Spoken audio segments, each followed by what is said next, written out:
Hello and welcome into this edition of the Golf Channel Podcast with Rex and Lav. And yes, folks, that was an especially energetic intro for our boy Nick Gable over in the YouTube comment section. Rex, the fall series continues this week. 4 weeks left. The PGA Tour's fall swing. How's it going today? It's going very well, Nick. I've never felt more seen. I don't know why Lav wants to lean into this. I don't know why he wants to yell. Actually, we just got good news this morning for those fans of the podcast that don't like the audio from time to time. I think we're heading in the right direction when it comes to that front. So we're looking forward to improving the product as best we can. And we're getting closer to that time in the fall that I start to lock in a little bit, because I wanted to on today's roundtable on golf today. We never got to it, of course not, because Eamon's steering the ship and this is way too mundane golf stuff for him. But I wanted to get into the idea of give me some players you're keeping your eye on that really have to do something in the fall, either to just to keep their job, finish inside that top 100. Maybe they're trying to get into that 51 to 60 category, trying to get into those first two signature events. Give me someone that's playing for something, even outside the top 125. There'll be some starts for those guys as well. We're getting to that point where some names are sticking out. There's some storylines that are coming to fruition, and I'm looking forward to getting to the RSM. We still have some weeks left for those, right? 4 weeks. It's 4 weeks. Like we can early, late. We're gonna get into it in a couple of weeks' time. I do still think there's other players, but like this week in Utah, for instance, we have Maverick McNeely. He's the highest ranked player in the field, trying to make sure that he's in fine form, looking for a breakout season in 2026. So looking for his first Cup team. He was passed over for a spot on this year's U.S. Ryder Cup team. Billy Horschel, sort of on the mend from recent hip surgery. Tough break for him, a player who was playing arguably the best golf of his career, going under the knife, now trying to get back. A couple of so-so finishes, first in Japan, as well as the BMW PGA Championship. But yeah, there's going to be plenty of time for that. We're going to be doing a live show, you and I, from the RSM, the fall series finale on Sea Island about a month's time from now. Very excited for that. Are there players, though, Rex, that you are particularly keen on keeping a track of, if not this week, then over these next 4 weeks? A couple. I think Joel Damon is going to be on top of everyone's list. He's the easy pick simply because he was in this exact same situation last year. I remember at Sea Island covering that event, him making the cut. I've never seen so much emotion from a player just making the cut, him doing enough on Sunday, just enough on Sunday to essentially keep his tour card. So that one's always good just because there aren't any unfiltered moments when it comes to Joel Damon. It's why he's such a fan favorite, such a media favorite. But there's plenty of other guys down the list. Alex Noren stands out to me. He's 111th on the list right now. When you and I spoke about it this morning, you pointed out correctly, he's going to finish inside that top 10 category in the DP World Tour. So this isn't necessarily really about his job. Also, keep in mind, he missed a good portion of this season, so he would have some sort of status on a medical issue because of a hip issue he was dealing with.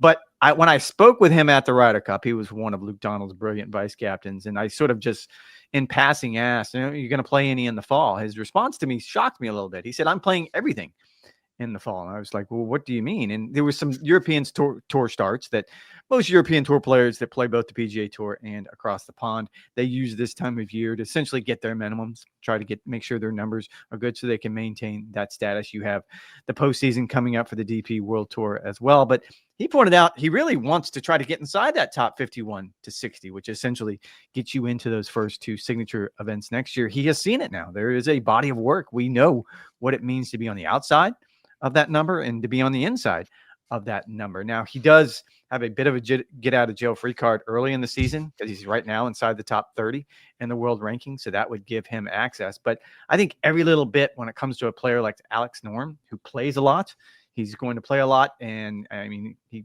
hits a lot, I guess would be the way you would put it. Like you just want to go out and give yourself as many opportunities as possible. And if you can do that in the signature events. So I think there's plenty of compelling storylines. I'm with you. It can probably wait until we get to Sea Island, but this is when you start paying attention.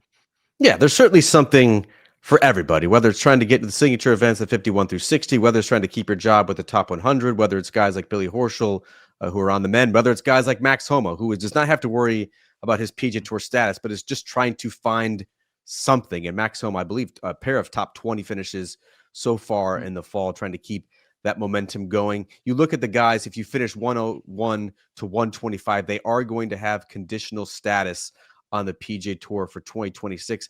But that's not quite as cushy of a spot as it has been in recent years. Keep in mind that the field sizes are going to be trimmed. The maximum is going to be 144. You do have fewer Korn Ferry Tour graduates. Those players, particularly those on Korn Ferry Tour or the DP World Tour coming over, Q School grads, those are the guys who are actually now going to feel like they actually have a PGA Tour card. That was one of the main moves from trimming the number of fully exempt players from 125 to 100 to make sure that a PGA Tour card actually means something. And so you might say, oh, you got conditional stats. You're still going to get your 15 starts. You're still going to have an adequate opportunity to keep your playing stats for the following year.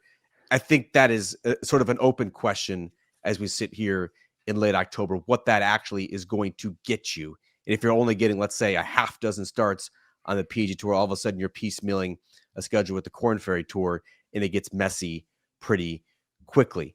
I do think it is. Oh, sorry, Sausage Fingers up. Please do go ahead. Well, this came up when I was at the Procore Championship earlier in the fall, and the idea that I think there's a confidence level that at least that 101 to 125 number will get something close to what you're used to seeing out of conditional status. Keep in mind, that's two separate categories starting next year. So they're doing it a little bit different. I think it's 101 to 111 is one category, and then 111 to 125 is another category. That's getting really into the weeds, but it basically gives you an idea of who's going to get in. So if you finish 101, I think you have a pretty good chance of getting in. You're not going to get in 25 events, but certainly 15, 20 is enough to make a card, to keep your card going into next year. The other guy that stands out to me that would fall into this category, and it's an interesting case study to me, is Sam Ryder has kept his tour card for 8 consecutive seasons, I believe. And he has finished every single year between 101 and 125. And it's such a fascinating place to live right now, because for the vast majority of what I think by any accounts, if you're looking at it from the outside in, pretty good career. I mean, he's done well for himself. Now that line that you drew is you're no longer successful. And it gives you an idea of what players are having to deal with this time around versus everything else that came before this. Sam Ryder, proud of Longwood, Florida, also the hometown of Rex Hoggard. You do love to see it. I do think this is a perfect segue, Rex. His dad something that came out a couple of days ago via a PGA Tour release. That is a new event in fall 2026, the Good Championship. Going to get 500 FedEx Cup points. It's going to be played in November. We're heading back to Austin, which was obviously the longtime host of a WGC match play, which you and I visited quite often, an event that we love, an event that we miss. What's your read on this situation? Because all we hear from Brian Rowlett, the new CEO of the PGA Tour, is scarcity. And when you think of scarcity, you think of the number of tournaments and you think of the number of players. And so why all of a sudden are we starting new events in the fall? Friend of the program, Josh Carpenter of Sports Business Journal, reported that the tour is also looking at a new event in Asheville, North Carolina. What's your read on this? Why are we expanding the fall rather than shrinking the fall? Well, first and foremost, you can meet me on camera one on this one. The idea that you would equate a good event being played, even in Austin, which is weird. They like being weird, that you would equate that to what happened at Bethpage. I'm not quite sure where Eamon Lynch was going with that question today on Golf Today. I don't know either. I do think there is a tendency among the olds, and I would count you among them, is basically to look at like good, no laying up, fried egg, Barstool, Bob Does Sports, all of those as just like one influencer YouTuber type group, rather than differentiating them for what they are, what their purpose is, and what they actually do. Again, I don't really frequent in or traffic in the good videos, but from what I can tell, they are largely inoffensive, and that they essentially just have golf rounds and golf challenges, and they film each other doing so. These are not the antagonistic, boozed up, hardcore aggro bros who are causing disruptions at Bethpage. Might this be leaking into recreational golf, and all of a sudden you have people like me filming their buddies and taking 5 and 6 hour rounds? Certainly, I think you could make a case that might have an effect on there. But like the bro culture and the gambling culture and taunting players, like that is not Good's demographic. That is not why they have 2 million YouTube subscribers. It's entirely different, and I think it's wrong to lump all of the influencer types together. I think he would have answered that question better than I did then when Eamon asked me, because I had nowhere to go with that. Because as you're right, a man of a certain age, I don't have a lot of interest in good, or much of what the other influencers do. I'm not saying it's bad. I've had this conversation. I believe I've thrown our colleague Todd Lewis under the bus on numerous times Another about this. old. Another old, yeah, but he wears it. And I remember 2 years ago at the Tour Championship when they started the Influencer Classic on the Wednesday before, and he was kind of grousing about it. And finally, I had to stop him. I'm like, "Hey, man, it's not for you. It's not for me. It's not for men of a certain age or people of a certain age. It's for my kids." And you talk about my middle son all the time, Trevor. He texted me during one of those influencers, like, "Go get Fat Perez's autograph." He's never texted me for anyone else's autograph in golf. Tiger Woods, Scotty Scheffler, you name it, has never Jack won. Nicklaus. Nobody. No interest whatsoever. So I get the dynamic, but you touched on the one part that I do find fascinating here, because you're right. If you go back to what Brian Rolapp said when they created the Future Competitions Committee, the second key characteristic, which is what he called it, the first was parity, but the second key characteristic that he wants this committee to look into, which includes Tiger Woods, is scarcity. And it's really easy, or it was at least in the moment, to point to the fall and the events in the fall and be like, yep, that's probably where we're going to start seeing some cuts. Because you could make a really good argument that what happens after the Tour Championship, going head to head with football, both professional and semi-professional at the college level, you're never going to have a chance. So why not just give that up and move on? I have pivoted on this to a certain degree. You and I have had this sort of argument in the past where I understand where you're coming from. I'm a baseball fan. I look forward to spring training because it's pretty much the only time the Orioles ever seem to have a chance these days. However, I also never understood what you were trying to argue. What if I'm a business, why would I give up business? If the RSMs and the Worldwide Technologies and the Procores of the world want to pay me money to have events in the fall that they know and I know and everyone else knows are not going to have nearly the level of interest that you would have in the summer during the regular PGA Tour schedule, if they're still willing to pay me and invest in this product, why would I turn them away? I'm no longer of that mindset because Brian Rolapp is clearly going in another direction. And this makes no sense to me. This is a quote unquote multi-year agreement that they have with Good. Didn't give a number, but to give you an idea, as of right now, the RSM Classic is sponsored through 2028, Worldwide Technology 2027, Procore 2027. Bermuda Tourism Board just re-upped just last week, I believe, for a multi-year extension. The only event in the fall that seems in danger right now is the Mississippi event. They lost their title sponsor and the search is ongoing. I could see that one going away, but you have the same number of fall events now as you had in 2013 when they first went to the wraparound schedule. It makes no sense to me. Yeah, I'm a little bit confused as well. You bring up the multi-year agreements, the other contracts that extend through 2028, 2021. I'm sure, and I know that there are commissioner clauses in some of those tournament contracts where at the drop of a hat, if the commissioner or the CEO in this case wants to end that agreement for the sake of the PGA Tour and the PGA Tour product, he can do so at his own discretion. I've talked a number of times, both on Golf Today and on this podcast, what I believe the PGA Tour should do in the fall. And it seems, at least through in 2026, that is going to be at least beefing up the fall schedule. Now, keep in mind, the PGA Tour the 2026 schedule was already well underway for the planning when Brian Rolapp took this job. And so the schedule that he sees for 2026 is the schedule that was already made for him. There's not much he can do with that. The focus for the PGA Tour is 2027 and beyond. I'm still a little bit confused. I think they should go international in nature in the fall. I've talked about that repeatedly. Maybe these fall events essentially become some sort of Corn Ferry Tour plus. But again, if Brian Rolapp is worried about scarcity, and that is one of his key principles, is making sure the PGA Tour product. Yes, I'm not sure they're actually like numbered in terms of importance, but yes, it is one of the principles. First was parity, second was scarcity. Yes. What was third again? Third was. I have to look. I don't know. Not sure about that one. I get excited about the principles. Number two is scarcity, and why that is so important is because the market value and the media rights possibilities of a stronger condensed schedule is higher than one that spreads out over 10 or 11 a month, particularly when you get the audience that you have for these fall events. I'm a little bit confused by it, but I do think the larger point here as it relates to good is this should be welcomed. This should be an inclusive environment. You look at what the PGA Tour is doing. It is very obvious over the past couple of years, whether it's turning to Netflix, with the Full Swing series to give younger fans an inside look at who these PGA Tour players are and what their family life is like, what it's like inside the ropes, what it's like for them on a day-to-day basis. I think all of that has been a net positive. You look at what they're doing, what you mentioned with the Creator Classics, leading into some of the signature events on the PGA Tour. Those are the most high-profile, toughest conditions that PGA Tour players face week in and week out. By comparison, you can see what the YouTubers are shooting on that golf course and what PGA Tour players are shooting on those golf courses. The contrast alone, I think, even heightens the PGA Tour players in terms of stature. And now you look at the collaboration with Good among other entities.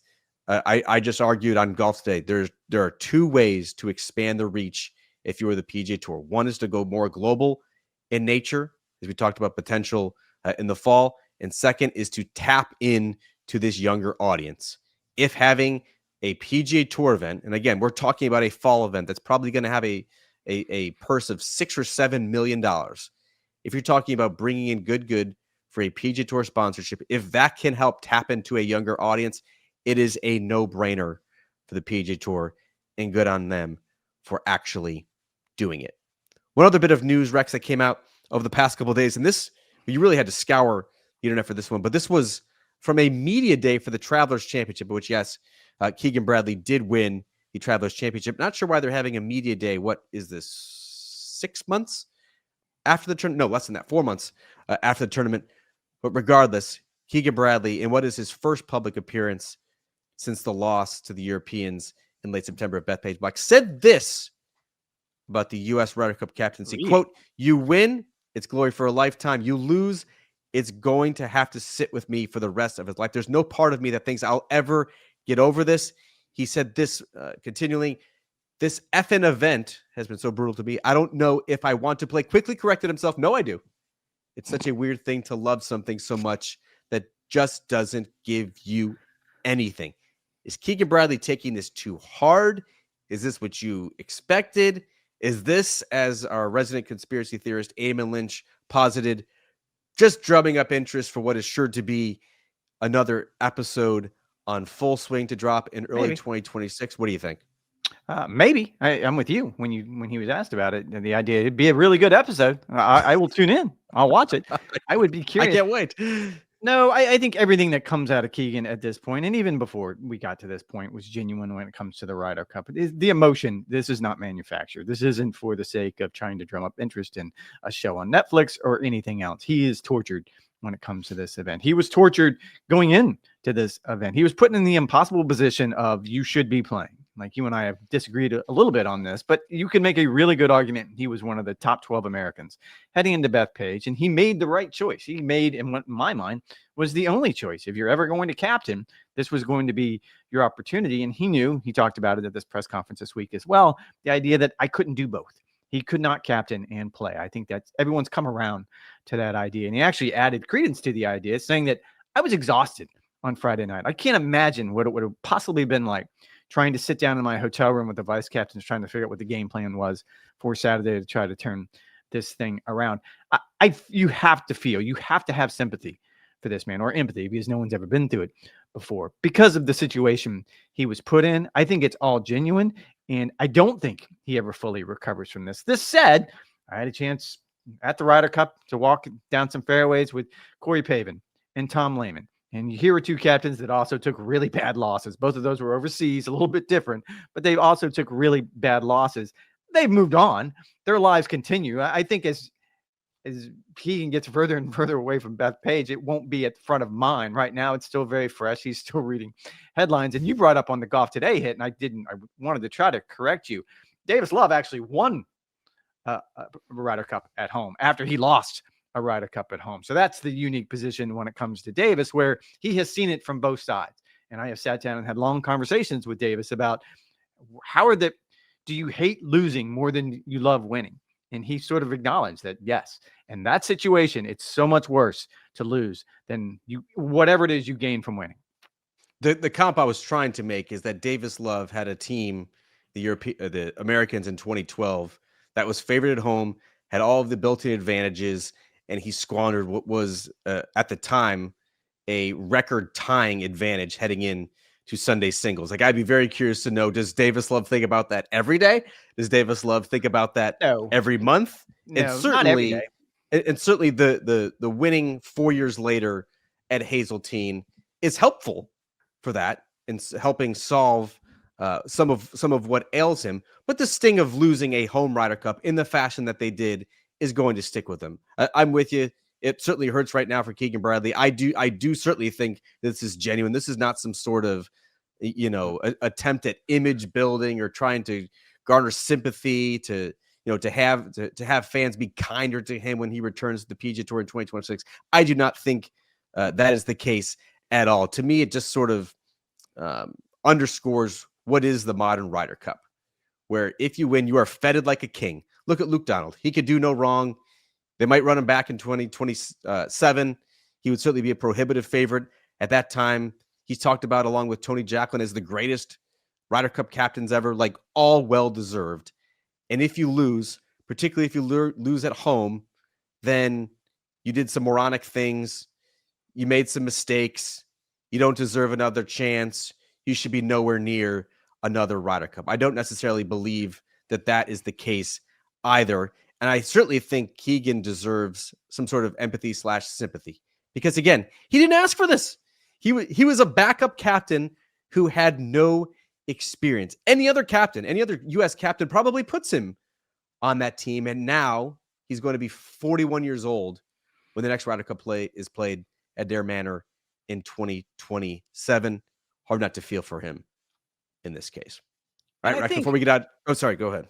Well, I think Damon Hack sent out an email. We were kind of going over some ideas for the Golf Today hit today. And he said, let's go over the pros and cons of Keegan Bradley being captain again. And I couldn't think of any pros. And I'm not trying to completely dump all over Keegan Bradley. As I made it perfectly clear, he was putting him in an impossible position and poured his heart and soul into the job. But you can't give me any pros other than, well, yeah, maybe I'll give it one more chance trying to win an overseas Ryder Cup, which no one has done since 1994 on the U.S. side. So I don't know the pros internally for him. Do I really want to spend 2 more years doing this and getting kicked around and then probably ended up in the exact same position on Sunday night trying to explain a loss? I don't know that there was anything he particularly did over the last 2 years that would lead you to believe that, yep, he just got unlucky. Give him another chance. He can win again.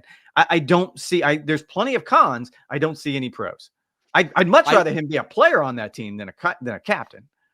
I can think of pros, but they would be pretty muted. Whereas, and I mentioned the interview I did with Paul McGinley on this podcast about a month and a half or so ago, and he was adamant that the consistency and the continuity of reinstalling a captain, giving him a 4-year term as instead of a 2-year term, and just sort of rolling over and trying something else new, was imperative, particularly for an away Ryder Cup. Now, you can make the argument that Keegan Bradley made some catastrophic errors. Clearly, the setup of the golf course was a catastrophic error. Certainly, some of the pairings were catastrophic errors, particularly when you think of the Harris English, Kyle Morikawa, which the data said was quite literally the worst possible pairing that you could possibly have. But is that all on Keegan Bradley? Keegan Bradley's not running the numbers. Keegan Bradley's not, poring over golf course data and making a final decision. He has a team around him helping inform his decisions. He didn't do the numbers, but he's the one that listened to scouts, who is their statistical arm. Certainly. That came up with the scenario that those two should be together. And I don't even argue against that particular pairing. It's doubling down on Saturday that really got me with that particular pairing. But there's plenty of reasons that, no, he didn't have to listen to the Scouts USA. He did, though. He did, but it's not a unilateral decision. These are group decisions. This is not Keegan Bradley dictator saying this is how it is going to go. He has assistant captains, he has vice captains, he has a sports staff, he has a data analytics talked team. Him into those things? I don't know.